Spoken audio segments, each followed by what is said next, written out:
जय हिंद स्टूडेंट। हमारे चैनल का उद्देश्य आप सभी को सभी विषय का कंसेप्ट से तैयारी कराना है, जिससे आप सभी अपने गोल को प्राप्त कर सके तथा सफल स्टूडेंट बन सके। जय हिंद। आज हम लोग पढ़ने वाले हैं क्लास 8 सामाजिक विज्ञान, उसमें का इतिहास, जो कि पार्ट 7 है, ब्रिटिश शासन एवं शिक्षा। नाम से स्पष्ट है ब्रिटिश शासन एवं शिक्षा कि भारत पर ब्रिटिश के द्वारा कैसे कैसे शासन स्थापित किया गया। जब शासन यानी ब्रिटिश ने भारत पर साम्राज्यवाद अपना स्थापित कर लिया, पूरे भारत पर कब्जा कर लिया, उसके बाद से उन्होंने भारत में कैसे अपने तरीके से यूरोपीय शैली तरीके से शिक्षा देना उन्होंने शुरू किया। इस पर हम लोग आज पूरी तरह से चर्चा करेंगे, निचोड़ निकाल लेंगे इसको आज हम लोग, यानी इस पार्ट के जितने भी महत्वपूर्ण पॉइंट होंगे इस पर हम लोग चर्चा करेंगे। दोस्तों, इसमें हम लोग चर्चा करेंगे कोलकाता यानी पहला स्कूल से लेकर जो हमारे ग्रंथ हैं उसको, क्योंकि अंग्रेजी अनुवाद हुए हैं, और रविन्द्रनाथ टैगोर जी के बारे में, महात्मा गांधी जी के बारे में, और आधुनिक शिक्षा अधिनियम, और विभिन्न जो भारत के कॉलेज स्थापित हुए हैं वे सब कॉलेजों के बारे में आज हम लोग पूरी तरीके से अध्ययन करेंगे। तो पिछले अपने अध्याय में जाना था कि 1857 की क्रांति, उसमें हमने जाना था कि कैसे अंग्रेज उन पर जो कि कस्तूर था वह कर रहे थे यूज करने के लिए, जो गाय एवं सूअर का चर्बी का बना होता था, ग्रीस लगा होता था, जो कागज का मोटे होता था, वह दांत से नोच कर करना होता था। इस जो कि मुस्लिम के लिए सूअर वर्जित है और गाय के लिए पवित्र है, हिंदू के लिए पवित्र है गाय। इसके चलते आंदोलन हुए थे। तो फिर जब वो आंदोलन शांत हुए तो वो अंग्रेजों ने अपना एक दिमाग लगाया, बोल सकते हैं, कि भारत में कैसे अंग्रेजी शिक्षा, अंग्रेजी जो शासन है उसे अधिकांश दिनों तक कायम रखा जाए। जैसे मुस्लिम जो शासक थे, सबसे ज्यादा शासक किए हैं मुगल वंश ने, ठीक है। तो मुगल वंश जो थे वो भारत में शिक्षा व्यवस्था लागू किए थे। वो अभी ना तो जो भारत में पहले जो प्राचीन काल से जो शिक्षा जिस तरह से चल रहा था, या लचीलापन शिक्षा हो या मौखिक शिक्षा हो, जैसा शिक्षा था यानी भारतीय लोगों को भारतीय भाषाएं में ही ज्ञान दिलवाते थे, शिक्षा एकदम भारतीय शैली जैसा ही था। लेकिन इनका जो सोच था वो काफी अलग था, और कुछ जो है इनका सोच जो कि भारतीय समर्थकों जैसा था और कुछ भिन्न था, उन पर हम लोग चर्चा करेंगे। तो हम लोग का पॉइंट है कि अंग्रेजी शिक्षा को किस तरह देखते थे, मतलब अंग्रेज जो थे शिक्षा को भारत में कैसे देखते थे। तो अंग्रेजों ने अंग्रेज जो थे शासन करने के, आप लोग जानते हैं कि भारत में अंग्रेज कितने वर्षों तक शासन किए हैं? 200 वर्षों तक। कितने वर्षों तक? 200 वर्षों तक शासन किए हैं। उसके बाद से बीच बीच में उन्होंने सभी देशों पर भारत पर अधिकार न हो इसके लिए लड़ाई भी किए हैं। जैसे फ्रांस को वादिवास से लड़ाई किए हैं, पुर्तगाल को हराए हैं, डच को हराए हैं। सबको हराते हुए भारत पूरी तरीका से मजबूती ढंग से इस पर शासन कायम कर लिए हैं। जब शासन कायम कर लिए हैं तो देखिए जो कि भारत पर लोग पर शासन कर रहे हैं, तो अगर किसी बड़े क्षेत्र पर, और पूरा भारत एक बोल सकते हैं कि विश्व का जनसंख्या की दृष्टि से सेकंड स्थान पर है और क्षेत्रफल की दृष्टि से 7वां स्थान पर है। तो इसने बड़े क्षेत्र पर अपना नेतृत्व करना, इस पर शासन कायम स्थापित करना, इसके लिए सैनिक की जरूरत पड़ती थी, जो कि हमने पिछले अध्याय में जाना था कि सैनिक की जरूरत पड़ने का जो उनके लिए भोजन चाहिए था, जो उनके लिए पहनावा वस्त्र चाहिए था, जो घर के लिए लकड़ी चाहिए था, उन सब पर आदिवासियों पर भी, और नील चाहिए था ड्रेस को रंगने के लिए। तो ये सब के लिए तो किसानों को अत्याचार किए। अब इसके साथ साथ क्या हुआ, ये सब विवादों का अगर भारत के लोग, जैसे एक जगह कोई आदमी रहता है तो कितना दिन तक रहता है, क्यों कहते हैं कि एक जगह बर्तन रहेगा तो आवाज जबे करेगी। तो उसी तरह से अगर विवाद हो जाए, झगड़ा हो जाए, तो उसके सुलझाने के लिए उन्होंने क्या किया था, कई जगह मुकदमे के लिए कोर्ट कचहरी बनवा दिए थे। अब वो सोच रहे थे कि कोर्ट कचहरी हमने बनवाए हैं तो उसमें वो तो अपने भाषा में शैली में बोलेंगे, उसमें उनका नेतृत्व कौन करेगा, सरपंच कौन होगा, उसका जज कौन होंगे, ये सब बातों के लिए वो सोच रहे थे कि जो किसी बड़े क्षेत्र पर काम शासन स्थापित करने से, भारत में देखिएगा रेलवे में कितने पद पर नौकरियां हैं, फौज में कितना है देश की सुरक्षा के लिए, सीमाओं की सुरक्षा के लिए। इसी तरह से किलाबंदी भी किए थे, उसमें बहुत सारे सैनिक रखे थे, जो कि हम लोग 1857 में पढ़े हैं। तो किलाबंदी, उसके बाद से जज, कोर्ट, ये सब, और स्कूल की स्थापना करने के लिए वो सोच ही रहे हैं। तो अध्यापक की जरूरत थी, इसलिए वो चाह रहे थे कि हम लोग इतनी बड़ी मात्रा में जो हम लोग को कर्मचारी होंगे वह अपने देश से बुलाएंगे तो काफी ज्यादा खर्च होगा और उतना बुलाना नामुमकिन भी है। इसलिए वो सोच रहे थे कि भारत के ही लोगों को जो गिने चुने काफी जिसमें हुनर हो, जो तेज हो, उन्हें परखा जाए। यानी बोल सकते हैं कि नहीं होता है कि अगर चमकना है तो सोने की तरह चमको, आग में और तपाओ अपने आप को। तो वह एग्जाम लेना करना शुरू किए हैं। उसके बाद से परीक्षाएं आयोजित की है, सिविल सेवा भी आयोजित किए हैं। उसके तहत जो उसमें से निकलते थे उनको अध्यापक बनाते थे, जज बनाते थे, वकालत भी कराने के लिए वकील बनाते थे। इस तरह से उन्होंने भारत में शिक्षा स्थापित करने के लिए, विद्यालय स्थापित करने के लिए बहुत सारे तरीकों को अपनाने लगे। तो सबसे पहले हम लोग जान गए कि 60 वर्षों तक क्या किया उन्होंने, कोई भी अपने शैली जैसा, यूरोपीय शैली जैसा, ब्रिटिश शैली जैसा स्कूल स्थापित करने के लिए वो नहीं सोचे। उसके बाद से जैसे लोग यहाँ भारत के लोग कैसे पढ़ते हैं, किस प्रकार के स्कूल है, पाठ्यक्रम है, वैसे ही रहने दिया जैसे भारत के लोग थे। यानी पाठ्यक्रम थे पहले कि खुले विद्यालय में ही पढ़ाया जाता था। एक बरगद के वृक्ष है, उसके नीचे छोटे बच्चे के भी लड़के, बड़े बच्चे के लड़के एक साथ मिलजुल कर पढ़ते थे और मौखिक ज्ञान दी जाती थी। और वार्षिक परीक्षा भी नहीं आयोजित किया जाता था। और समय समय पर अगर उनकी गेहूं की कटनी हो, धान की कटनी हो तो छुट्टी दी जाती थी। यानी भारतीय जो पढ़ने का तरीका था, पढ़ाई का तरीका था, स्कूल का तरीका था, वो काफी ही लचीला था। तो उन्होंने वैसा ही रहने दिया। उसके बाद से जब भारत को पूरी तरीके से स्थापित करें शासन, तो अब इस पर मजबूत ढंग से बहुत दिनों तक शासन स्थापित करने के लिए सोच रहे हैं। बहुत दिनों तक शासन स्थापित करना है, बहुत दिनों तक रहना है, क्योंकि भारत क्या है, सोने की चिड़िया है। भारत क्या है, सोने की चिड़िया है। तो उन्होंने 1781 ईस्वी में कलकत्ता में, क्या 1781 ईस्वी में कलकत्ता में मुस्लिम शिक्षा के लिए प्रथम मदरसा की स्थापना की। पूछा जाए कि मदरसा की स्थापना कहाँ हुआ है, तो कलकत्ता में। कब हुआ है, 1781 ईस्वी में। किसने किया है, तो वारेन हेस्टिंग्स, जो कि बंगाल का गवर्नर था और कंपनी का गवर्नर था, वारेन हेस्टिंग्स। ठीक है। अब देखिए क्या हुआ, इसके जो अपवाद है ये स्थापित हो चुके थे। और सेकंड हुआ था कि बनारस में संस्कृत विद्यालय जो कि स्थापना हुआ था, यानी बनारस में और कोलकाता में ही बनारस में संस्कृत विद्यालय की स्थापना 1782 ईस्वी में जोनाथन डंकन द्वारा। किसके द्वारा, जोनाथन डंकन द्वारा। जो संस्कृत विद्यालय की स्थापना कब हुआ था, 1782 ईस्वी में। कहाँ, बनारस में। किसके द्वारा, जोनाथन डंकन द्वारा। 3 प्रकार से क्वेश्चन बन सकता है जो कि इसके अपवाद थे।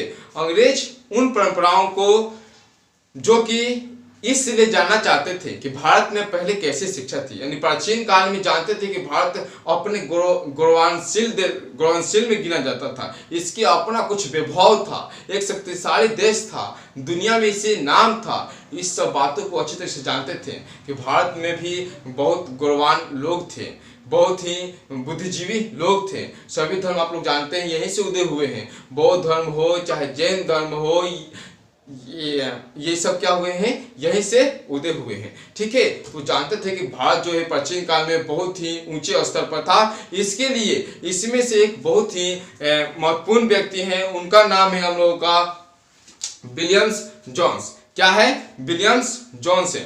ठीक है, हम लिखे होंगे। महत्वपूर्ण एक व्यक्ति है, इनका नाम है हम लोग का, देखिए दिखा रहे हैं, विलियम्स जोन्स। सॉरी, यहाँ पे देखिए जोन्स से लिख लीजिएगा, विलियम्स जोन्स। अब इसके बारे में जानेंगे। उनका उद्देश्य था कि कंपनी द्वारा भारत में जो भी अदालतें बनाई गई थी, जिससे भारत से जुड़े बहुत सारे मुकदमे थे, उनके लिए कुछ जानकार लोग की जरूरत थी। जैसे हम बोले कि मुकदमा कैसे चलेगा, कुछ जानकार लोग चाहिए, उनके लिए जानकार लोग की जरूरत थी। तब आप सोचिए कि इतने आखिर में बहुत सारे लोग क्या थे, आने वाले थे, उधर से आते तो कितना और उनको खर्चा होता, भारत पर और अत्याचार करते। ठीक है। तो भारतीय शिक्षा में परिवर्तन के लिए क्या हो गए, बाध्य हो गए। वो नहीं चाहते हुए भी सोच रहे थे कि अब इन्हें तो शिक्षा देना है, हमें योग्य व्यक्तियों को लेना है। ठीक है। तो जो कि हम लोग का मदरसा वर्ड आया, वह होता है कि सीखने के स्थान को, मदरसा किसे कहते हैं, तो सीखने का स्थान को अरबी भाषा में मदरसा कहा जाता है। यह स्कूल, कॉलेज, समान संस्था हो सकती है जिसमें बच्चे को क्या करता है, पढ़ाया जाता है। यानी बोल सकते हैं कि सीखने के स्थान को अरबी भाषा में क्या कहा जाता है, मदरसा कहा जाता है। असल में उस समय हो कई जो ऐसे अधिकारी थे, कर्मचारी थे, वो भारतीय साहित्य, धर्म, दर्शन, संस्कृति को पूरी तरह जानना चाहते थे। वो इच्छुक थे। जो भारत में कार्यरत थे उस समय अंग्रेज सिपाही बोल सकते हैं, अंग्रेज गवर्नर बोल सकते हैं, अंग्रेज कर्मचारी बोल सकते हैं, वह भारत के जो प्राचीन जितने भी थे धर्म थे, वेद थे, उपनिषद थे, पुराण थे और वेदांग थे, बहुत सारे जो ग्रंथ थे, किताब थे, बुक थे, उनको वो पढ़ने के लिए इच्छुक थे कि हम भी जाने कि भारत जो था प्राचीन में कैसे था। वो जब जाने तो देखिए मैकाले ने कहा है कि भारत में जो पहले की शिक्षा है वह ढंग है, अनैतिक है, यहाँ पे बहुत सारे अफवाहें हैं। वो जैसे बोला है कि अफवाहें पर आधारित है भारतीय शिक्षा, वैसे वैसे वो व्यंगकर्ता किए हैं, व्यंग दिए हैं। और लेकिन जो विलियम जोन्स थे उनका विचार ही कुछ अलग था। वो ये सब बातों को सब इच्छुक थे, लेकिन उन्होंने क्या किया कि पढ़ना शुरू कर दिया। और इस तरह लोग तब से भारत में आए थे, तभी से उन्होंने जब से फारसी भाषा एवं अरबी भाषा को उन्होंने सीखना शुरू कर दिया, फारसी भाषा और अरबी भाषा, क्योंकि वो जानते थे कि फारसी भाषा एवं अरबी भाषा में ही भारतीय जो धर्म ग्रंथ थे, भारतीय जो किताबें हैं, प्राचीन किताबें, अधिकांश किताबें इन्हीं दो भाषाओं में लिखी गई है। तो उन्होंने जो कि इसी क्रम में कालिदास द्वारा रचित, देखिए कालिदास द्वारा रचित लिखे हैं अभिज्ञान शकुंतलम। पूछा जाए कि अभिज्ञान शकुंतलम का रचयिता कौन है, तो कालिदास है। इनका किताब और गीता बोल सकते हैं कि गीता, पंचतंत्र, मनु स्मृति जिसके लेखक है मनु, और हितोपदेश, ये सब किताबों को उन्होंने क्या किया, अंग्रेजी में अनुवाद कराया। तो आपसे क्वेश्चन कि गीता का रचयिता पहले कौन है, यानी संकलनकर्ता किससे, संकलनकर्ता बोलते हैं, संग्रह किए हैं तो महर्षि वेदव्यास, ठीक है। और गीता का अंग्रेजी में अनुवाद सर विलियम्स जोन्स ने 1784 ईस्वी में किया। अब पूछा जाए गीता के अंग्रेजी अनुवाद किसने किया है, 1784 ईस्वी में सर विलियम्स जोन्स के द्वारा किया गया था। और देखिए 1784 बार बार रहा है, तो 1784 ईस्वी में ही पियर्स एक्ट पारित हुआ था। कौन सा एक्ट पारित हुआ था, तो पियर्स एक्ट पारित हुआ था। पूछा जाए कि पियर्स एक्ट कब पारित हुआ था, तो बता दीजिएगा 1784। ये नोटबुक में लिख लीजिए, याद आया इसलिए आप लोगों को बता दिया गया। और पंचतंत्र का भी अंग्रेजी अनुवाद करके पढ़े थे, तो पंचतंत्र का रचयिता विष्णु शर्मा है। पूछा जाए कि पंचतंत्र के रचनाकार कौन है, तो विष्णु शर्मा। काफी इंपॉर्टेंट क्वेश्चन है, जो गुप्त वंश के काल में लिखे थे, जो कि गुप्त वंश के काल में क्या किए थे, उन्होंने लिखे थे। अब क्या देखिए, जो विलियम जोन्स थे उन्होंने अभिज्ञान शकुंतलम, गीता, मनुस्मृति, पंचतंत्र, हितोपदेश इत्यादि पुस्तकों को अध्ययन किया अंग्रेजी में अनुवाद कर। अब ने हमने जाना कि जो पंचतंत्र के रचनाकार है विष्णु शर्मा। कौन है, विष्णु शर्मा, वह गुप्त वंश के काल के थे। और कालिदास और आर्यभट्ट, जो कि कालिदास संविधान ने अभिज्ञान शकुंतलम, एक होता है मुद्रा राक्षस, वो आपसे पूछा ही जाता है। तो वो देखिए कालिदास और आर्यभट्ट क्या थे, चंद्रगुप्त द्वितीय के शासनकाल के दरबारी थे। किसके, चंद्रगुप्त द्वितीय। और आप लोग अच्छे से जानते हैं, वर्ग 7 में पढ़ चुके हैं कि अकबर के कितने रत्न थे, 9 रत्न थे। आप लोग को याद भी होगा, मुल्ला दो प्याजा, अब्दुल रहीम खान ने खाना, अबुल फजल, तानसेन, ये सब याद होंगे। और देखिए इनके भी क्या थे, 9 रत्न थे। तो 2 शासकों का 9 रत्न था। ये तो प्राचीन काल में है ना, चंद्रगुप्त द्वितीय, तो चंद्रगुप्त द्वितीय के भी क्या थे, 9 रत्न थे। तो इनके 9 रत्न में 2 व्यक्ति प्रसिद्ध थे। कौन, एक कालिदास, एक आर्यभट्ट, जो कि आप लोग आर्यभट्ट को जानते हैं, शून्य के उसकारक। और देखिए और अकबर पूछा जाए और किसका 9 रत्न था, तो अकबर जी का, अकबर जो मुगल वंश का शासक है उनका 9 रत्न था। अब अपने आते हैं पॉइंट पर, ठीक है। तो उन्होंने क्या किया, अंग्रेजी अनुवाद कर पढ़ना शुरू कर दिया। और इसी क्रम में उन्होंने जो जोन्स साहब थे, विलियम्स जोन्स थे, अपने इस काम को व्यवस्थित करने के लिए कलकत्ता में एक एशियाटिक सोसाइटी ऑफ बंगाल का, किसका, एशियाटिक सोसाइटी ऑफ बंगाल की स्थापना विलियम जोन्स, अभी जो पढ़े, जोन्स साहब ने 1784, कब, 1784 ईस्वी में कलकत्ता में स्थापित किया, ताकि यहाँ पर आकर अंग्रेजी में अनुवाद कर भारतीय जो धर्म ग्रंथ है, प्राचीन जो ग्रंथ है, जिसको क्या किया जाए, पढ़ा जाए। यहाँ से भी और क्या हुआ होने लगा है कि पत्रिका भी प्रकाशित होने लगा है, जो कि हम लोग पढ़ेंगे जब गांधी जी की शिक्षा पर आएंगे तो। और समय समय पर यहाँ से भी पत्रिका निकलती थी। पूछा जाए पत्रिका कि भारत में प्रथम पत्रिका कौन निकली थी, तो द बंगाल गजट। ये पूछता है भारत में प्रथम पत्रिका समाचार पत्रिका, तो the Bengal Gazette, the Bengal Gazette, जो कि 1780 ईस्वी में प्रकाशित हुआ था, जो कि 1780 ईस्वी में प्रकाशित हुआ था। इसका प्रकाशन जेम्स आंगस्ट्रॉम हिकी, इसका प्रकाशन जेम्स आंगस्ट्रॉम हिकी,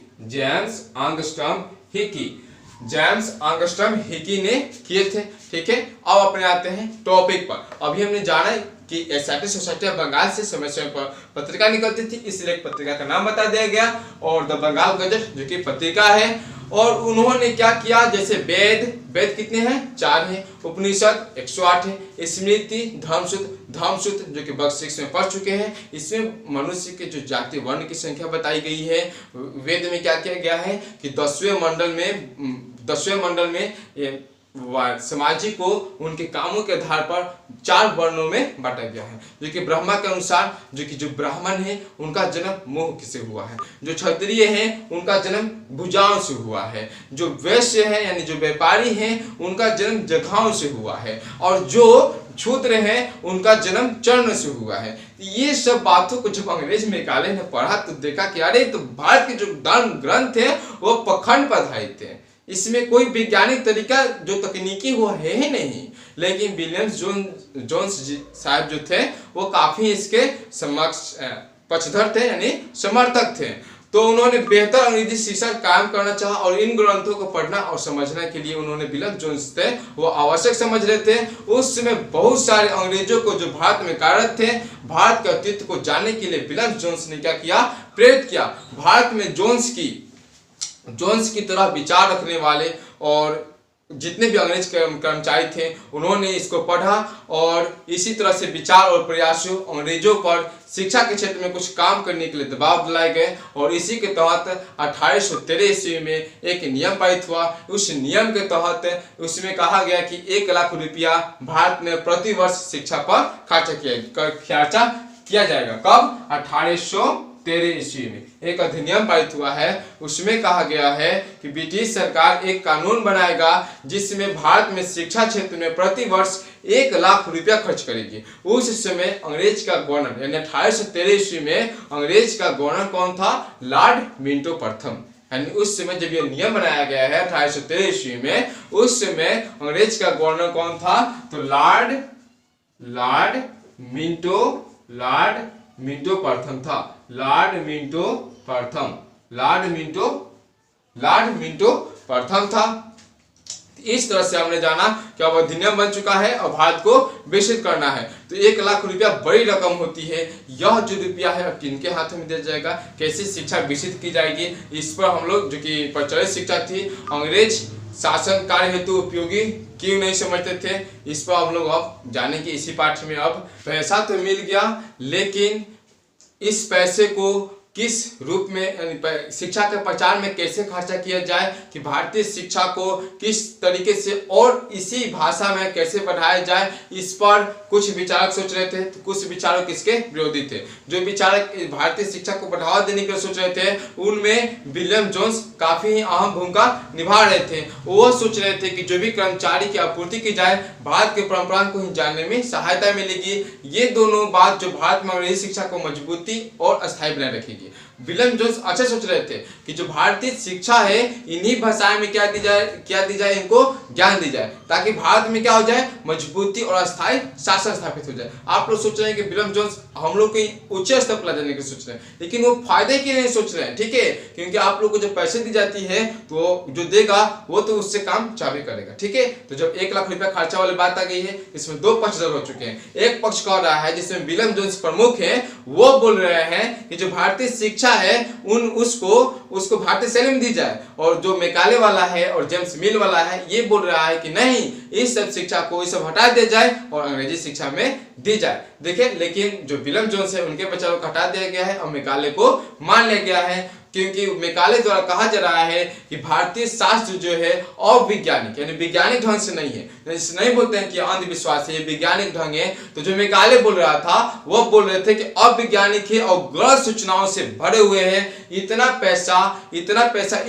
इस जो पुरातन यानी प्राचीन शिक्षा है इस पर खर्च करना मूर्खता है, मूर्ख है, ये मैकाले की बात था। इस मत के जो हम बोले हैं अभी कि ये जो भारतीय और वैज्ञानिक है, गैर तरीके से पढ़ना और प्राचीन को शिक्षा को विकसित करना मूर्खता है। यह दो व्यक्ति इसके लिए बहुत ही बोल सकते हैं कि इसमें भूमिका निभा रहे थे। एक थे विचारक जेम्स मिल और एक मैकाले, जेम्स मिल और एक मैकाले, जिसको जेम्स मिल ने भारतीय इतिहास को 3 कालखंडों में बांटा था। आपने अच्छी तरीके से जान लिए हैं कि भारतीय इतिहास को किसने 3 खंडों में बांटा था? जेम्स मिल ने। वह थे हिंदू, मुस्लिम, ब्रिटिश। तो उससे आपने क्वेश्चन पढ़ा था कि क्या आप इस तीनों बांटने के सहमत थे?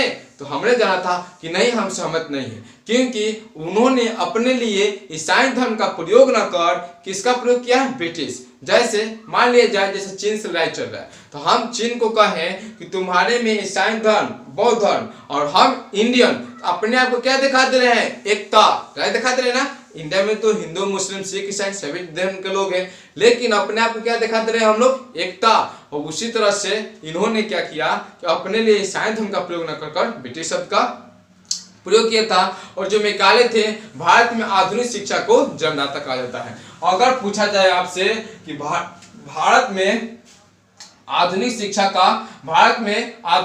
का जन्मदाता किसे कहा जाता है? तो मैकाले को कहा जाता है। और देखिए ये सब जागरूकता में जो कि राजा राम मोहन राय क्या थे? प्रमुख थे। उन्होंने भी इंग्लैंड में प्रचलित शिक्षा के ही भारत में प्रचार करने की वकालत की। वो भी चाह रहे थे कि जो भारत की शिक्षा हो वो अंग्रेजी जो शैली है उसी के माध्यम से हो, और भारतीय की इससे क्या होगी? प्रगति होगी। और शिक्षा के माध्यम से संभव हो सकता है प्रगति। किसी भी देश की प्रगति किससे संभव हो सकता है? शिक्षा के माध्यम से। जो कि चीन है, आप लोग जानते हैं कि शिक्षा में सबसे अधिक पैसा खर्चा करता है, अधिक ध्यान देता है। अगर जिस भी देश को विकसित करना है ना, नहीं बोलते हैं कि क्रांति लाना हो तो युवा को नेतृत्व में दे दो, जिसे लेनिन बोले थे, ठीक है। तो उसी तरह से किसी भी देश को, किसी भी राष्ट्र को, किसी भी राज्य को विकसित करना है ना, तो सबसे ज्यादा शिक्षा पर ध्यान दीजिए। किस पर? सबसे ज्यादा सरकार को शिक्षा पर ध्यान देना चाहिए। तो जो राजा राम मोहन थे वो इनके समर्थन थे, जो कि सती प्रथा के अंत करने में बहुत ही भूमिका निभाए लॉर्ड विलियम बेंटिंक के द्वारा 1829 ईस्वी में। मैकाले के जो मंत्र थे अंततः उसी को ही पारित कर दिया गया, और 1835 ईस्वी में इसी आधार पर जो उनके आधार थे मैकाले के द्वारा जो अधिनियम बनाया गया था उसी को नियम बनाया गया, और आधुनिक शिक्षा अधिनियम पारित हो गया। अब पूछा जाए कि आधुनिक शिक्षा अधिनियम कब पारित हुआ है? तो 1835 ईस्वी में। कब पारित हुआ है? आधुनिक शिक्षा अधिनियम 1835 ईस्वी में पारित हुआ, इसे बोल सकते हैं। और आधुनिक शिक्षा अधिनियम के जनक कौन है? तो लॉर्ड मैकाले हैं, ठीक है। अब जानेंगे व्यवसाय के लिए शिक्षा। तो इसका एक बड़ा उद्देश्य था कि आधुनिक शिक्षा जो कि हमने मैकाले द्वारा जाने हैं वो उसके माध्यम से, यानी आधुनिक शिक्षा का माध्यम से जितने भी भारत के व्यक्ति हैं, भारत के जो व्यापारी हैं, उनको जो ईस्ट इंडिया कंपनी के द्वारा आप लोग व्यापारी करते थे, ठीक है, ईस्ट इंडिया कंपनी के द्वारा व्यापारी करते थे। लेकिन 1858 ईस्वी में जो 1858 की क्रांति हुई है 57 के, उसके बाद 57 में क्या हुआ कि उससे वह पर व्यापारी क्या हुए? स्वतंत्र हो गए। आपने उसमें जाना था। तो जो कि व्यापारी हैं उनके मनसा को बदला जाए, उनको आधुनिक शिक्षा के द्वारा ही उनके मनसा को बदला जा सकता है, उनकी जीवन शैली को यूरोपीय ढंग से किया जा सकता है। जीवन शैली कैसी की जा सकती है? यूरोपीय शैली जैसी की जा सकती है। आपने 1857 में जाना था कि जो सैनिक थे 1857 की क्रांति के या जो भी थे उन्हें यूरोपीय शैली के तहत तैयार किया जाता था, ताकि वो एक सैनिक बहुत सारे सैनिकों को मार सके। उनको यूरोपीय शैली से ड्रेस दी जाती थी, यानी पूर्णतः उनकी सोच थी कि जितने भारतीय लोग हैं उनको यूरोपीय शैली जैसा ही बनाया जाए, ताकि वो जैसे आज भी हम लोग कहते हैं कि आज भी शिक्षा को व्यक्ति के मनसा को निर्मित करने वाला बड़ा आधार माना जाता है कि आप व्यक्ति को जैसे शिक्षा दीजिएगा, जैसे मार्गदर्शन मार्गदर्शन दीजिएगा वह वैसा ही बनता चला जाता है। जैसे जैसे आप जैसा सोचेंगे ना, अगर आप सकारात्मक सोचेंगे कि मुझे इस चैप्टर को अच्छी तरीके से कंप्लीट कर लेना है तो कर लीजिएगा, क्योंकि आपके सोच पर निर्भर करता है। तो वही होता है, आज भी शिक्षा मंशा को बदलने का आधार है। तो वही जो यूरोपीय थे वो सोच रहे थे कि क्यों ना इन्हें यूरोपीय शैली जैसा ही शिक्षा दिया जाए, आधुनिक शैली जैसा ही शिक्षा दी जाए, ताकि इनकी जो शैली है यह यूरोपीय हो जाए। और शायद अंग्रेजों को ऐसा लगता था कि उनकी जो शैली है अगर भारतीय अपना लेते हैं, आसानी तरीका से अपना लेते हैं, तो यहाँ उनका शासन अस्थायी हो जाएगा। अब हम लोग चलते हैं 1854 की नीति का महत्व, जो कि व्यापारी व्यवसाय के लिए शिक्षा बना था। 1854 की नीति, इस नीति में जैसे वुड्स डिस्पैच था, वह नीति क्या कहलाता था, वुड्स डिस्पैच कहलाता था। वह जो 1854 की नीति का महत्व क्या है, तो इस नीति में बोला गया कि जो भारतीय जो प्राथमिक स्तर के क्षेत्र हैं, स्कूल हैं, उनको भारतीय शैली में ही क्या दी जाएगी, शिक्षा दी जाएगी। जैसे प्राथमिक विद्यालय को किस में दी जाएगी, भारतीय शैली में ही शिक्षा दी जाएगी। लेकिन जो उच्च स्तर के स्कूल हुए, शिक्षा है, उच्च स्तर के स्कूल हैं, उसमें अंग्रेजी शिक्षा दी जाएगी, अंग्रेजी शिक्षा के माध्यम से दी जाएगी। अब उन्होंने 1857 ईस्वी में 3 विश्वविद्यालय, कितने विश्वविद्यालय, 3 विश्वविद्यालय, एक कलकत्ता, मुंबई और मद्रासा, कलकत्ता, मुंबई, मद्रासा विश्वविद्यालय की स्थापना की 1857 ईस्वी में। इसका समय, इस समय 1857 के समय हमने जाना था कि लॉर्ड कैनिंग गवर्नर जनरल थे। यानी पूछा जाए कि 1857 की क्रांति के समय कौन गवर्नर जनरल थे, तो लॉर्ड कैनिंग। और कोलकाता, मुंबई और मद्रास में कब विश्वविद्यालय की स्थापना हुई है, तो 1857 ईस्वी में। इसमें एक उच्च न्यायालय की भी स्थापना हुए थे। अब देखिए जिला स्तरों पर स्कूल खुलने लगे। जैसे हम लोग अभी जानेंगे कि छपरा में जिला स्कूल का स्थापना कब हुआ है, 1849 ईस्वी में। उन्होंने अंग्रेज ने स्थापना किया है, जो छपरा में जिला स्कूल है, ठीक है। जितने भी जिला स्कूल हैं, जो आज जिला स्कूल के नाम से जाने जाते हैं, वो अंग्रेजों के द्वारा ही स्थापना किया गया है। तो सभी जिलों में स्कूल बनाए जाने लगे, राज्य में स्कूल बनाए जाने लगे, राजधानी में स्कूल बनाए जाने लगे। और स्थानीय जो पाठशाले हैं उनको क्या हुआ कि जो उनमें जो पंडित थी, सब शुरू में संस्कृत में पंडित थी, पढ़ाते थे अपने पास से, या बच्चे को जिसे चेला बोलते थे, पढ़ाते थे। तो अंग्रेजों ने क्या किया, तो उनकी बड़ी संख्या को अपने अंदर उनको नौकरी दे दिया, और अपने जो 4-5 सेंटर थे उनमें एक व्यक्ति को रख लिया, और जो कि पहले वार्षिक परीक्षा नहीं होती थी, यानी अपने शैली जैसा ही वो लोगों ने उनमें भी तब्दील करने लगे। अब जानेंगे कि विलियम एडम की रिपोर्ट, क्योंकि जब ये शैली थी तो विलियम एडम का रिपोर्ट क्या है भारतीय शैली के अनुसार। तो उन्होंने 1830 ईस्वी में एक बोल सकते हैं स्कॉटलैंड, 1830 विलियम एडम की रिपोर्ट। अब जानेंगे विलियम एडम की रिपोर्ट। तो 1830 ईस्वी के दशक में स्कॉटलैंड से आए ईसाई प्रचारक विलियम एडम ने बंगाल और बिहार का दौरा किया। किसका? बिहार और बंगाल का दौरा किया। कंपनी ने उन्हें देशी स्कूलों में शिक्षा की प्रगति की रिपोर्ट तैयार करने के लिए भेजा था। जो विलियम एडम की रिपोर्ट है, यह किसके लिए भेजा गया था कि जो बिहार और बंगाल है उनमें जो शिक्षा है, जो देशी स्कूल है, मतलब जो भारतीय शैली के स्कूल है, देशी स्कूल समझते हैं ना, देशी विदेशी, जैसे हिंदी में पढ़ते हैं तत्सम सौ, तद्भव सौ, देशज विदेशज, वही वाला कि जो देशी यानी अपना, जैसे देसी गाय, देसी दूध बोलते हैं ना, वही जो देसी स्कूल है, शिक्षा की प्रगति कैसी हो रही है, उसमें शिक्षा कैसी दी जा रही है, इस पर उनको रिपोर्ट तैयार करना था।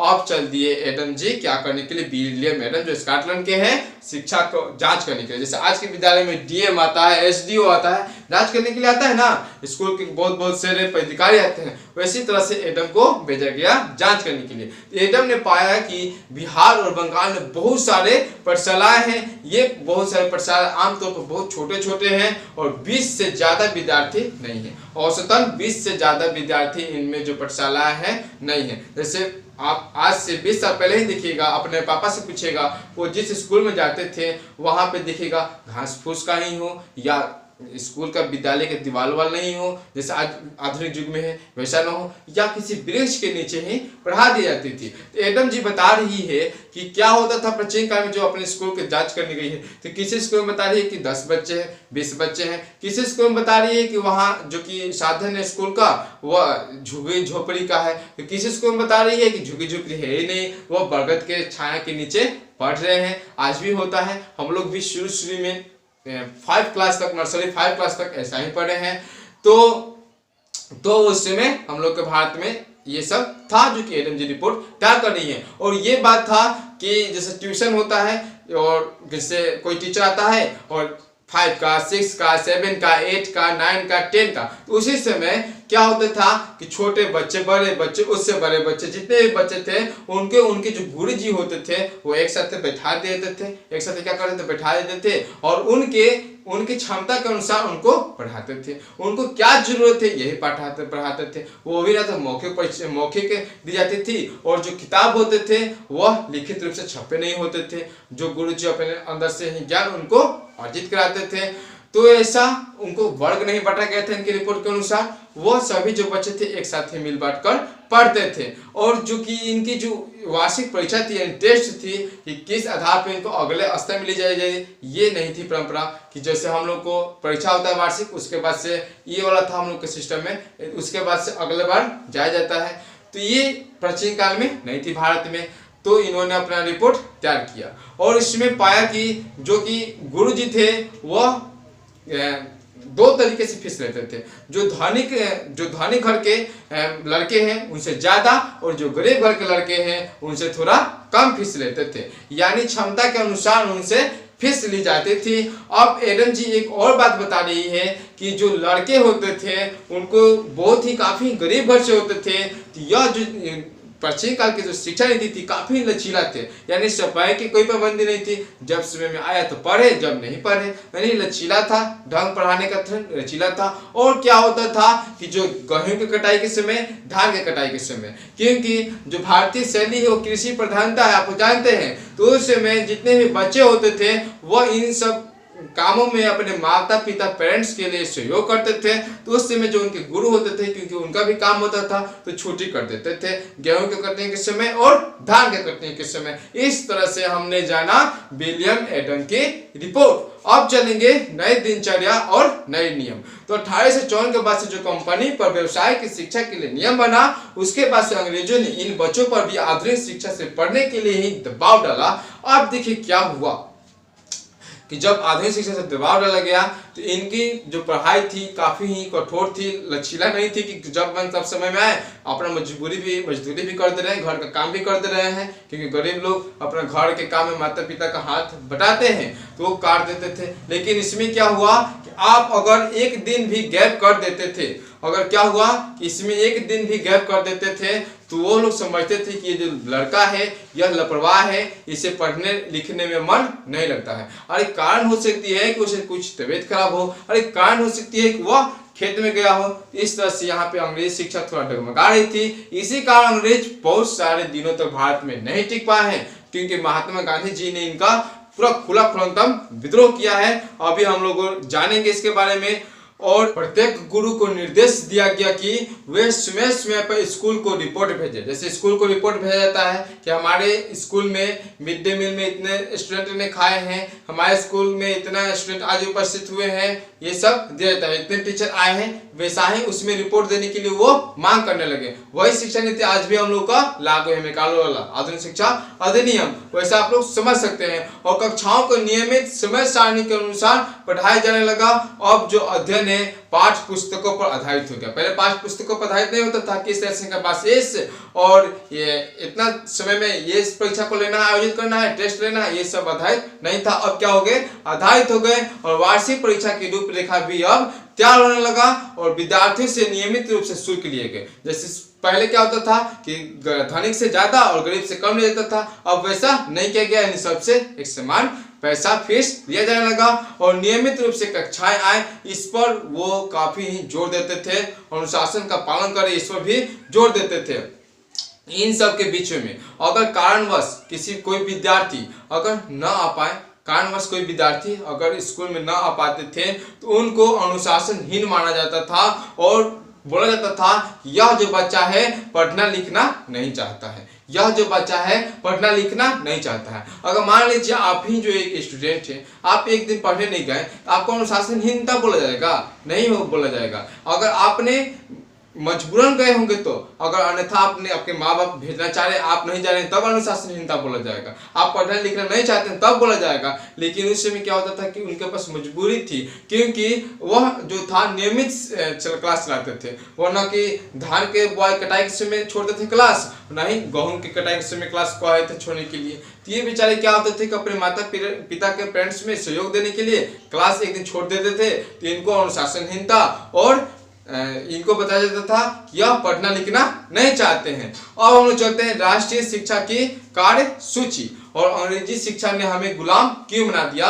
और महात्मा गांधी जी पर आते हैं, ठीक है, अंग्रेजी शिक्षा ने हमें क्यों गुलाम बना दिया। अब देखिए, महात्मा गांधी जी का मानना था कि जो भारतीय शैली हो वो ऐसी शिक्षा हो कि जिसमें हर बच्चे जाने, पहले व्यवहारिक ज्ञान के लिए सपोर्ट थे और जानते हैं कि कोई भी शिक्षा लो ना तो क्यों हुआ, कैसे हुआ, ये दिमाग में आ जाना चाहिए। जैसे मिड डे मील जो कि आप लोग के स्कूल में चलता है, क्यों शुरू हुआ, कैसे शुरू हुआ, ये सब बात दिमाग में आ जाए, यही गांधी जी को समझते थे कि सब लड़के जाने। जैसे ये जो लिखा रहा है, क्यों लिखा रहा है, कैसे लिखा है, ये सब बातों को समझे, कैसे होता है, क्यों होता है, ये सब बातें नहीं। रटन तो विद्या नहीं चाहिए, महात्मा गांधी जी बता रहे हैं। लिखित विद्या नहीं चाहिए, कुछ मौखिक ज्ञान भी चाहिए कि इस टॉपिक कि इस टॉपिक पर पूछा जा रहा है कि आप बताना है। जैसे आपको टॉपिक को पूछ दे रहे हैं कि बताइए, चलिए कि अंग्रेजी शिक्षा 1857 क्रांति में बताइए, आप लोग बताना शुरू करते, कुछ मौखिक ज्ञान भी होना चाहिए समझाते हुए, वैसा ये लोग चाहते थे। गांधी जी का कहना था कि औपनिवेशिक शिक्षा ने भारतीय के मस्तिष्क में हीनता का बोध पैदा कर दिया। वे जो थे भारतीय भाषाओं से घृणा करने लगे हैं, भारतीय जो शैली है उनको ही भूलने लगे हैं, विदेशी शैली को अपनाने लगे हैं, ये कह रहे थे। और ये जो इनके प्रभाव थे, यहाँ के लोग पश्चिमी सभ्यता को श्रेष्ठ मानने लगे हैं। पश्चिमी सभ्यता में रोम, यूनान, जो ब्रिटिश थे, इटली थे, ये सब देश आते थे, और जो उनकी संस्कृति है उनके प्रति ये जो अपने जो संस्कृति है, जो इनको गौरव प्राप्त है, ये क्या कर रहे हैं, नष्ट कर रहे हैं। ये अपने संस्कृति को नष्ट कर रहे हैं, जो कि महात्मा गांधी ने कहा है कि इस शिक्षा में जो पश्चिमी शिक्षा है उसमें विष भरा है। क्या है, विष भरा है। यहाँ पे उन्होंने खुलाम अंग्रेजों का विरोध किया है, और शुरू में गांधी जी अंग्रेजों के समर्थक थे, लेकिन जलियांवाला बाग हत्याकांड से उन्होंने विरोध शुरू कर दिया। लेकिन उसके पहले 1917 में भारत में चंपारण सत्याग्रह और 1928 में खेरा विद्रोह में भी उन्होंने काफी ही सहयोग दिए हैं, ठीक है। और इनसे लोगों को दुष्प्रभाव पड़ने वाला है। उनके मुताबिक पश्चिम से जो भी आने वाली हर चीज की प्रशंसा करने वाले लोग, वो बता रहे हैं कि ऐसी शिक्षा के पक्षधर थे जो भारतीयों के प्रति प्रतिष्ठा और स्वाभिमान का भाव पुनर्जीवित करे, जो वो बोल सकते हैं कि महात्मा गांधी ऐसे शिक्षा के पक्षधर थे जो भारतीय शिक्षा है उनको प्रतिष्ठा और स्वाभिमान का भाव क्या करे, पुनर्जीवित करे, ठीक है। तो उन्होंने क्या किया कि गांधी जी का तर्क था कि शिक्षा से मस्तिष्क और आत्मविश्वास होना चाहिए। शिक्षा से क्या होना चाहिए, मस्तिष्क और आत्मविकास होना चाहिए, मस्तिष्क और आत्मविकास होना चाहिए। गांधी जी का तर्क था कि शिक्षा से व्यक्ति का मस्तिष्क और आत्मविश्वास होना चाहिए। उन्होंने अनुभवों और वैज्ञानिक जो ज्ञान है उसकी अपेक्षा की, ठीक है। इस तरह से हमने गांधी जी की शिक्षा को जाना। अब जानते हैं गांधी जी शिक्षा की साक्षरता किसे कहते हैं, ठीक है। साक्षर व्यक्ति किसे कहते हैं, इस पर हम लोग जानेंगे। तो देखिए, गांधी जी ने लिखा था कि शिक्षा से मेरा मतलब इस बात से है कि बालक और मनुष्य के देह, मस्तिष्क और भावना की श्रेष्ठता को सामने लाया जाए। साक्षरता न तो शिक्षा का अंत है न ही इसकी शुरुआत, यह तो केवल एक साधन है। यानी शिक्षा, आप शिक्षा ले ली तो साक्षर हो गए, इनका कहना नहीं था, जिसके जरिए पुरुषों और महिलाओं को शिक्षा दी जा सकती है। साक्षरता अपने आप में शिक्षा नहीं होती है, लिहाजा मैं बच्चों को शिक्षित करते हुए सबसे पहले उन्हें कोई हस्त कौशल सिखाऊंगा। हस्त कौशल, जैसे आपने देखा है कि गांधी जी बुढ़ापे समय तक ही चरखे चलाए हैं, क्योंकि वो क्या करते थे जानते हैं, वो बोल रहे हैं कि जो पश्चिमी सभ्यता थी वह अनैतिक है, और मैकाले बोल रहा है कि आपकी तो नैतिक है लेकिन वैज्ञानिक ढंग से नहीं है। ये कहते थे अनैतिक है,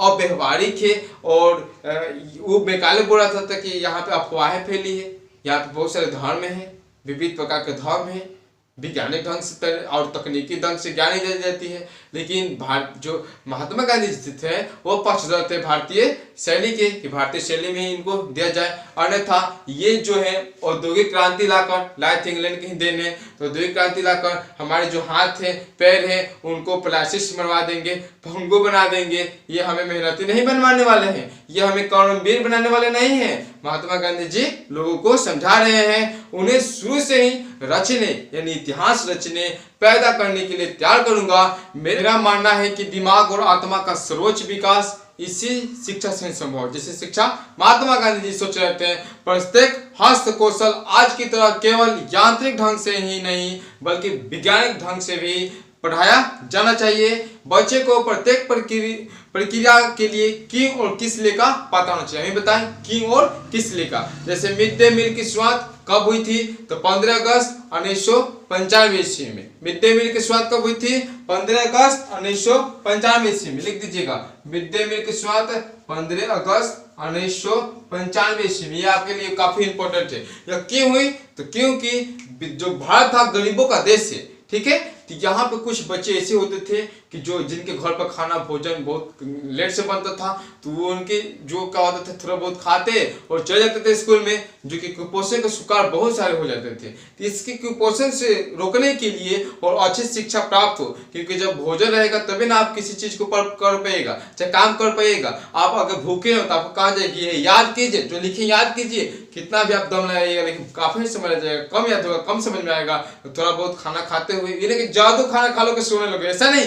तो उन्होंने लंच के रूप में 15 अगस्त 1995 ईस्वी में मिड डे मील की शुरुआत हुई। ऐसा क्यों किया हमने एग्जाम्पल दिए। और गांधी जी मानते थे कि जो अंग्रेजी शिक्षा है, उनका कहना था कि जो पश्चिमी शिक्षा है मौखिक ज्ञान की बजाय केवल पढ़ने और लिखने पर केंद्रित है। गांधी जी का तर्क था कि शिक्षा से व्यक्ति की मस्तिष्क और आत्मविश्वास होना चाहिए। उनके मुताबिक अंग्रेजी में दी जा रही भारतीय जो शिक्षा है, उन्हें भारतीय शिक्षा को क्या कर देगी? अपाहिज बना देगी। जो वो शिक्षा दे रहे हैं वो भारतीय शिक्षा को, भारतीय जो प्राचीन काल में गौरव है उनको वो अपाहिज बना देगी। और जो सामाजिक परिवेश में जो उनकी भूमि है, उनकी भूमि पर अजनबी बना देगी। जो हम लोग समाज में रहते हैं अपनी ही भूमि पर, उनकी शिक्षा जो लेंगे उनको अपनी ही भूमि पर अजनबी बना देगी। अजनबी लोग यानी विदेशिया लोग वो बना देंगे। उनकी यह मंशा है। गांधी जी बता रहे हैं, वो बता रहे हैं कि अंग्रेजी शिक्षित भारतीय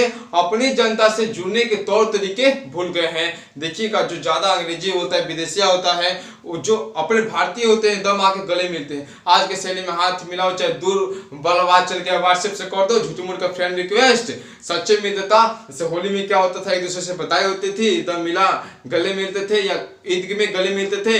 आज की डेट में क्या होता है कि व्हाट्सएप कर दो, फेसबुक कर दो। ये वैज्ञानिक तरीका है जो कि कम समय में हमें अच्छा दे रहा है, लेकिन यह घात भी कर रहा है, फेसबुक पर भी घात कर रहा है। तो ये क्या कीजिए कि हमें सामाजिक तौर तरीके को दम मजबूती से बनाना है, भारतीय शैली से बनाना है। इनकी ये मान्यता थी। अब हम चलते हैं टैगोर के शांति निकेतन पर। किस पर? टैगोर के शांति निकेतन। देखिए, टैगोर जी ने शांति निकेतन की स्थापना सबसे पहले जानेंगे 1901 ईस्वी में। कब? 1901 ईस्वी में इनको शांति निकेतन की स्थापना की थी। इस शांति निकेतन के कारण इनको रविन्द्रनाथ टैगोर को कब नोबेल पुरस्कार मिला है? इनको नोबेल पुरस्कार मिला, आप लोगों को पता होना चाहिए। शांति निकेतन के कारण ही इन्होंने गीतांजलि पुस्तक लिखा था। कौन सा पुस्तक? गीतांजलि। लिख देते यहाँ पे, देखिए ध्यान दीजिए, गीतांजलि, ठीक है, समझ लीजिए, थोड़ा जगह कम है। गीतांजलि पुस्तक रविन्द्रनाथ टैगोर के द्वारा लिखा गया था। वह 1913 ईस्वी में, गीतांजलि पुस्तक के कारण ही 1913 ईस्वी में उनको क्या मिला था? नोबेल पुरस्कार मिला था। आशा करते हैं कि आपने इस बात को नोटबुक में जो लिख लिए होंगे कि रविन्द्रनाथ टैगोर को किस पुस्तक के कारण? तो गीतांजलि। कब? 1913 ईस्वी में उन्हें क्या मिला था? नोबेल पुरस्कार मिला था। अब हम लोग जानेंगे इनके जो शांति निकेतन थे, इसलिए संस्था, इन्होंने जो शांति निकेतन की जो संस्था थी, इन्होंने 1901 ईस्वी में शुरू किए थे। और ये जो इनकी जो बात है, इनका एक प्रश्न उत्तर आएगा, उस पर ही हम लोग चर्चा कर लेंगे। थ्योरी पर भी चर्चा करेंगे, फिर प्रश्नों पर चर्चा करेंगे, जिससे कारण वीडियो काफी ही लंबा हो सकता है, क्योंकि जो गांधी जी पश्चिमी सभ्यता और मशीन के जो प्रौद्योगिकी थी उपासना के कट्टर आलोचक थे, लेकिन ये जो थे टैगोर जो थे आधुनिक पश्चिमी सभ्यता और भारतीय परंपरा के श्रेष्ठ तत्वों को सम्मिश्रण चाहते थे, कि जो भारत पश्चिमी सभ्यता है और भारत की भी जो श्रेष्ठ जो सभ्यता है उनका सम्मिश्रण चाहते थे। उस सभ्यता को भारत के शिक्षा की व्यवस्था को चाहते थे। उन्होंने शांति निकेतन में कला, संगीत, नृत्य के साथ साथ विज्ञान और प्रौद्योगिकी की शिक्षा पर भी जोर दिया, और उन्होंने स्कूलों में कहा, यहाँ तक लिखी कि बच्चे को शिक्षित और व्यवहारिक और अच्छे तरीके से करना है। नहीं कहते हैं कि खेल क्या है, खेल एक व्यवहारिक ज्ञान देता है, हमें आपस में घनिष्ठ मित्र बनाता है खेलते हैं तो, या स्कूल में गेम खेलते हैं। जो स्कूल में गेम खेला जाता है ये हो सकता है वर्ड मीनिंग वाला गेम, नृत्य वाला गेम, ये सब जो गेम खेला जाता था इन पर रविंद्रनाथ टैगोर क्या करते थे, काफी जोर देते थे। वे जोर देते थे कि इन्हें जो है लंच के समय या स्कूल में ये सब कार्यक्रम होना चाहिए, कला के कार्यक्रम। जैसे देखिए शराबबंदी है बिहार में, तो शराबबंदी पर निबंध लिखाई जाती है, ये क्या है, एक प्रतियोगिता है, स्कूल में प्रतियोगिता होनी चाहिए। वाकई में प्रतियोगिता से क्या होती है कि मनुष्य का मस्तिष्क विकसित होता है, क्योंकि अपने आप को परखने से, जांचने से, अपने अंदर के कमियों को अगर देखा जाए तो मनुष्य उच्च स्तरों पर पहुंच सकता है कि हमारे अंदर क्या कमी है, हमें कैसे दूर करना है। इसके लिए स्कूल में जांच होनी चाहिए, नृत्य होने चाहिए, सामाजिक जैसे दहेज प्रथा को हटाना है तो दहेज प्रथा पर निबंध लिखा होना चाहिए, दहेज प्रथा पर चित्र प्रतियोगिता होनी चाहिए। वैसे ऐसे प्रतियोगिताओं को ये समर्थन कर रहे थे और राष्ट्रीयता का ये काफी समर्थन में थे, और राष्ट्रीय शिक्षा की ये कह रहे थे कि शिक्षा से ही ये देश के राष्ट्र की विकास होगी और शिक्षा के बाद स्वतंत्रता के बाद भी जारी रहेगी। ये सब इनके रूप में था। अब हम लोग जान लेंगे आधुनिक शिक्षा और बिहार के बारे में कि कौन कौन से कॉलेज की स्थापना हुआ है। तो आप लोग अच्छी तरीके से जानते हैं कि जो बिहार है उस समय बंगाल प्रांत में हुआ करता था। बंगाल प्रांत में 3 राज्य थे। बंगाल प्रांत में कितने राज्य थे? 3 राज्य थे। एक था उड़ीसा, एक झारखंड, उड़ीसा और बिहार, 3 राज्य थे। बिहार के ही अंतर्गत उड़ीसा और झारखंड आ रहे थे उस समय।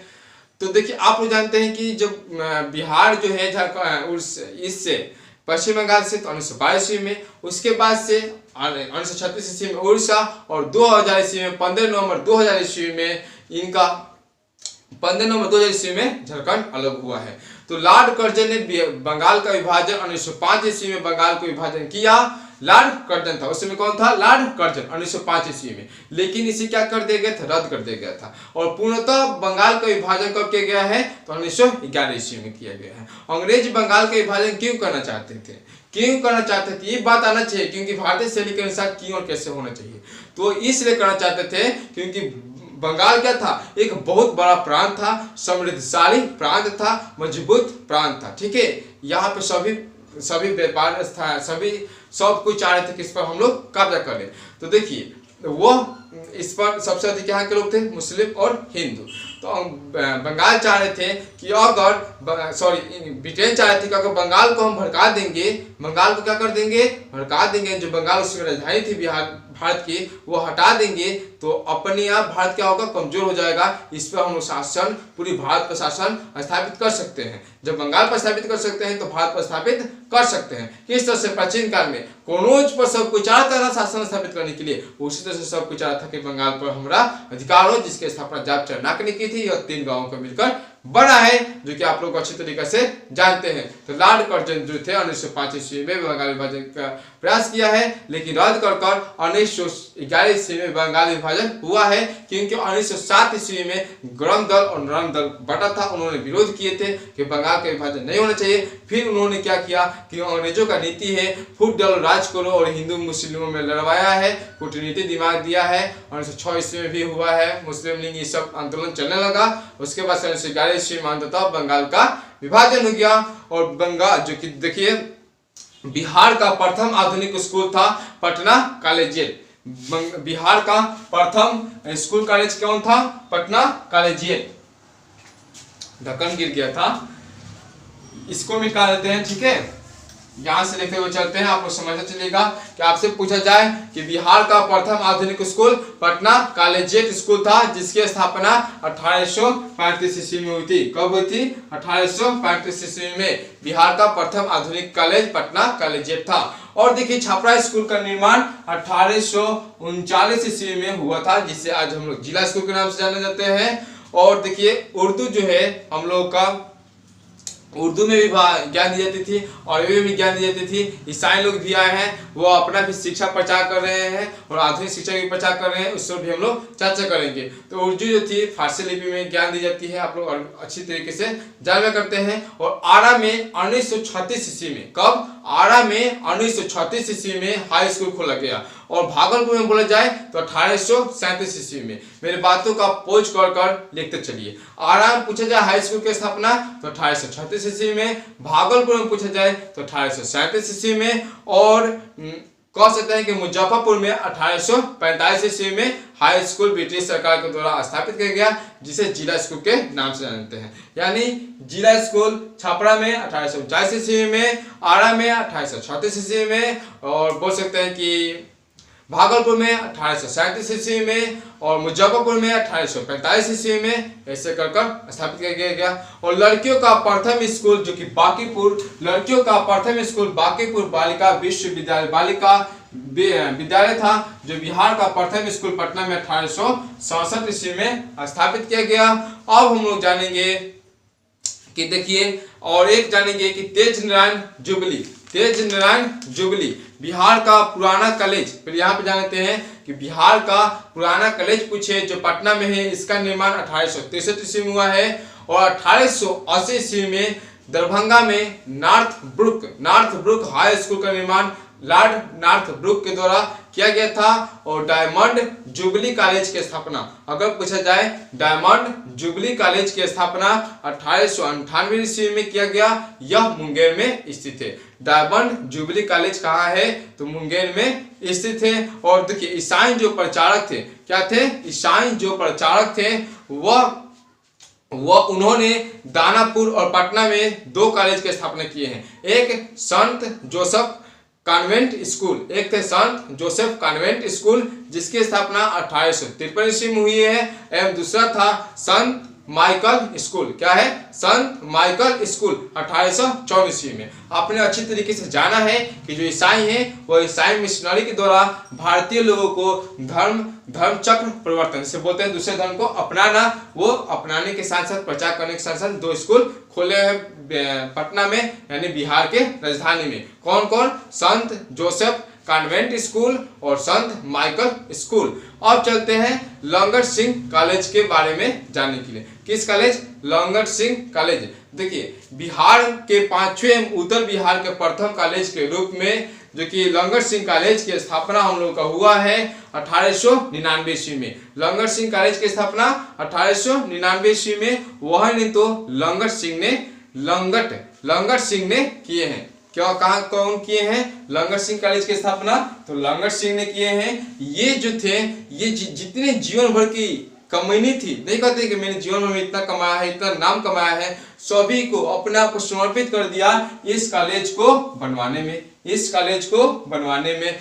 यह जो थी कॉलेज, बोल सकते हैं कि काशी और दरभंगा के राजा, स्थानीय जमींदार एवं व्यापारी इस कॉलेज में बनाने में काफी योगदान दिए हैं। और यह जो थी 1960 के पहले इसमें इंटर तक ही मान्यता थी, लेकिन 1960 से इसमें बीए तक भी मान्यता मिल गई। और आरंभ में इसमें 5 विषयों को अध्ययन किया जाता था, वह गणित, संस्कृत, अंग्रेजी, अरबी और फारसी। शुरू में इसमें 5 शिक्षक थे और 72 छात्र थे, स्टूडेंट थे। और शुरू में डॉक्टर राजेंद्र प्रसाद, जो कि हम लोग इतिहास विषय पढ़ रहे हैं, इसके वो शिक्षक थे, अध्यापक थे। 1915 ईस्वी में अंग्रेजी सरकार ने अपने अधिकार में ले लिया था। किसको?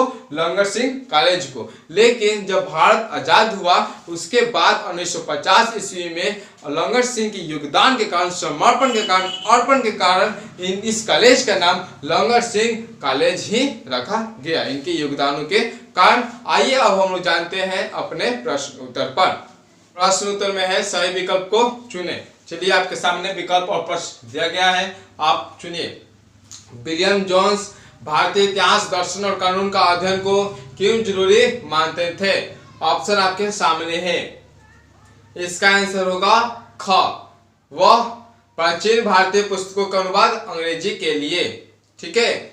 अब सेकंड क्वेश्चन कि आधुनिक शिक्षा की भाषा किसको बनाया गया? विकल्प आपके सामने है, इजी क्वेश्चन है, आशा करता हूं आप लोग सभी बना लेंगे। अंग्रेजी। कौन? अंग्रेजी।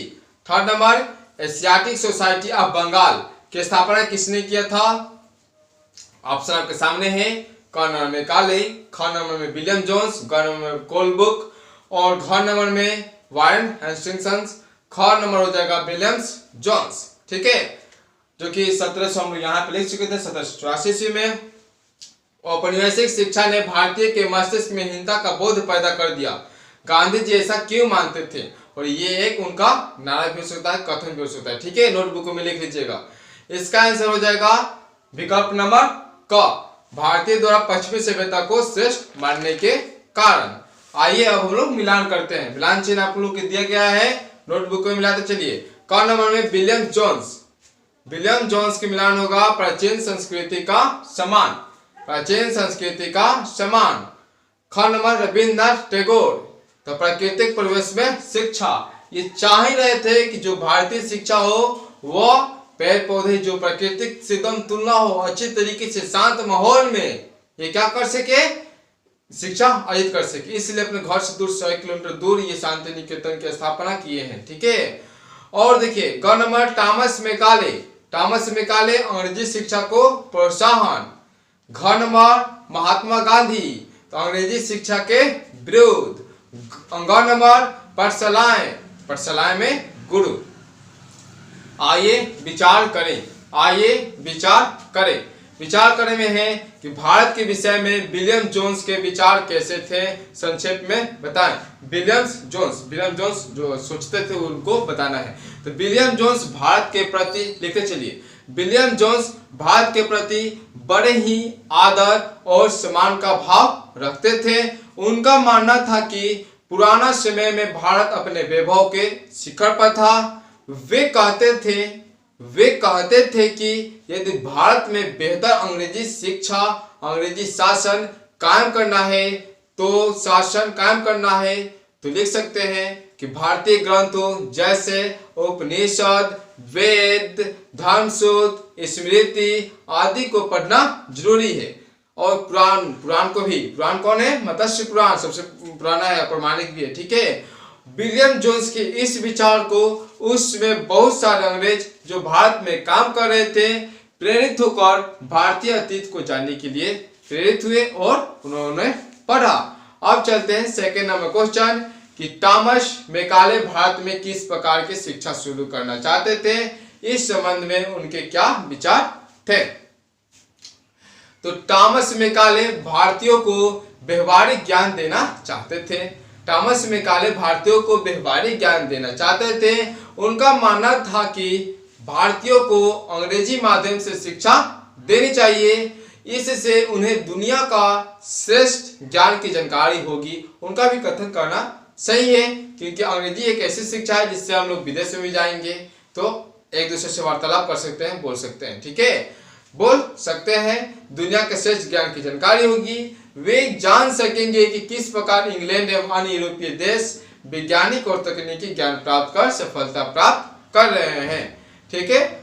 थर्ड नंबर क्वेश्चन, और इसमें और आप लोग लिख सकते हैं कि अंग्रेज सरकार ने मैकाले के मत को मान लिया था, जो कि 1835 वाला आधुनिक शिक्षा अधिनियम के भी बात लिख सकते हैं।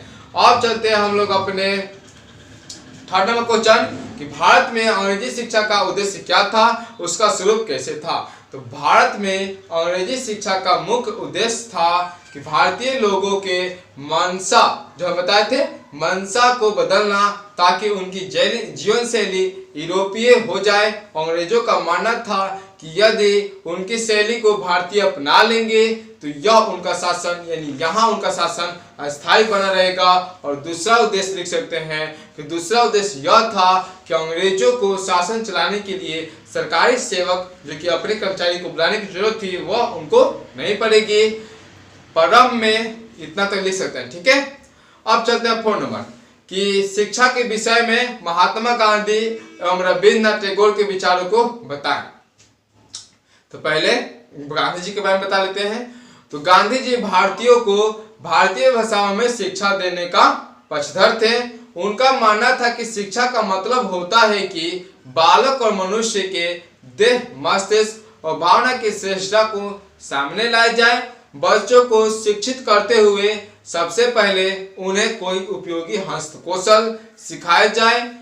बच्चे को शुरू से ही कुछ रचने और पैदा करने की शिक्षा दी जाए। रविन्द्रनाथ टैगोर के बारे में लिखते हैं, पैराग्राफ चेंज करके लिखिएगा। रविन्द्रनाथ टैगोर को आधुनिक जो थे बच्चों को प्राकृतिक वातावरण में शिक्षा देने के पक्षधर थे। प्राकृतिक वातावरण जो हम लोग विकल्प ऑप्शन में ही किए हैं, जहां बच्चे खुश रह सके, मुक्त एवं रचनाशील बने, विचारों और अक्षाओं को समझ सके। उनके विचार क्या है? प्रकृति के प्रति, सामाजिक के प्रति, व्यवहारिक के प्रति।